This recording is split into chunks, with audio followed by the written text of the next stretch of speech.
Obedience still matters even after the storm.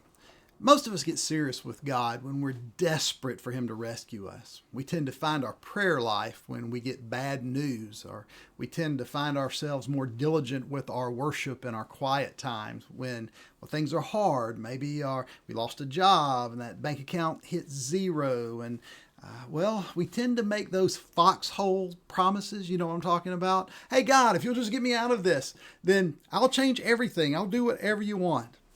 But here's the part that we don't talk about it as much. The end of a crisis is not the end of your need for commander. You can survive the flood and still lose your soul in the sunlight. In Genesis chapter 8, verses 18 and 19, here the rain is stopped, the ark's on dry land, the door's open. And notice what it says. It says, so Noah went out. See how orderly this is? And his sons and his wife and his sons' wives with him. And then every beast, every creeping thing, and every bird, everything that moves on the earth went out by families from the ark. Oh, that would be way different if it was me. As soon as that door was open, I would be sprinting out. I would be the first one out. I would maybe want to leave everyone behind. I am free. I'm not looking back. But that's not what Noah does. He doesn't move with chaos. He moves with order of someone who trusted God when to go in and now is trusting Him when to leave. He didn't treat survival as a finish line. He treated survival as the starting blocks of a new level of obedience to God. And I think there's some truths that we can draw from this that will help us in difficult times that we face as well. First truth is this, that the absence of pressure often leads to the absence of posture. Okay, I want you to think about that. During the storm, we tend to be hyper vigilant. We watch every wave, everything that could hurt us. I mean, we're checking our heart by the hour because we need God. We need Him. Am I close to you, God, or are you there? But the moment that sun comes out, boy, the moment that we stop to be able to exhale, breathe, that moment where we have that breathing room very easily turns into drift. You see, when we kind of let our guard down, we breathe and we start to drift away from God. It's when that pressure leaves that our spiritual discipline often leaves with it. Maybe we stop checking our motives or guarding our mouth or stop praying like we really mean it because, we just no longer feel like we're drowning. And this dawns on me. If our obedience is tied to our level of pain, then we're not following God. We're just negotiating with Him. Now you think about that. Are you negotiating with God or are you following Him? Noah stayed in step on dry land just as much as he did while he was on the ark. He knew this is the same God. He needed the same dependence, whatever the season.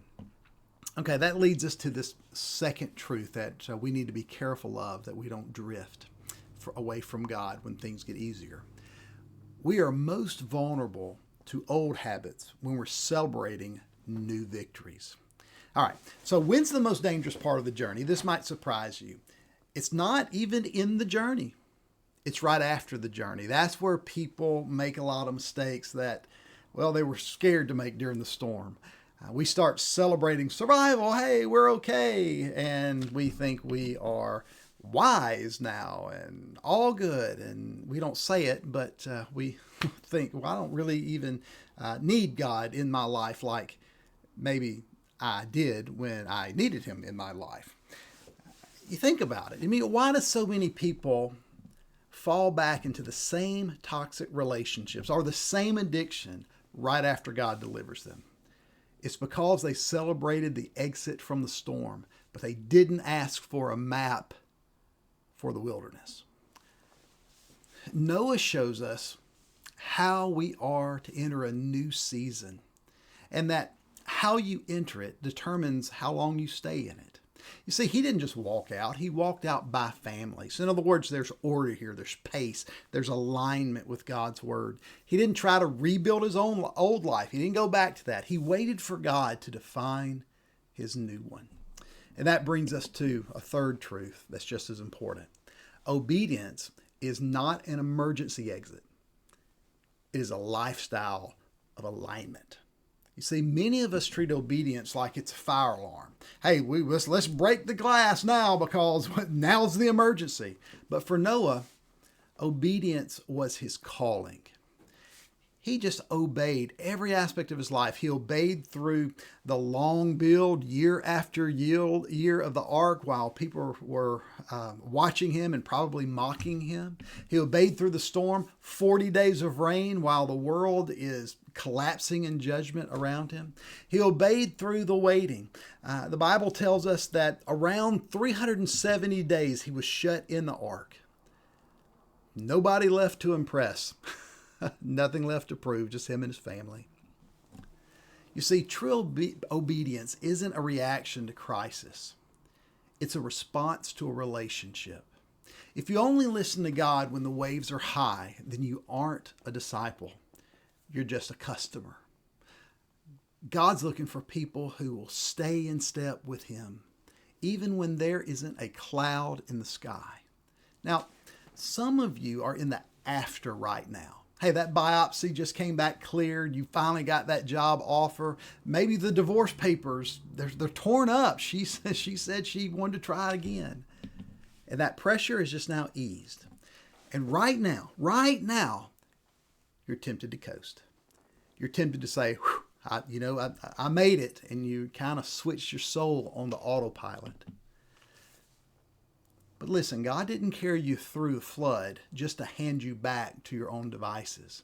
He didn't save you so that you could go back to being mediocre. Ask yourself this today. What does obedience look like now that things are calm? What does it look like? Maybe it's something like repairing some character flaws that the storm exposed that you didn't see before.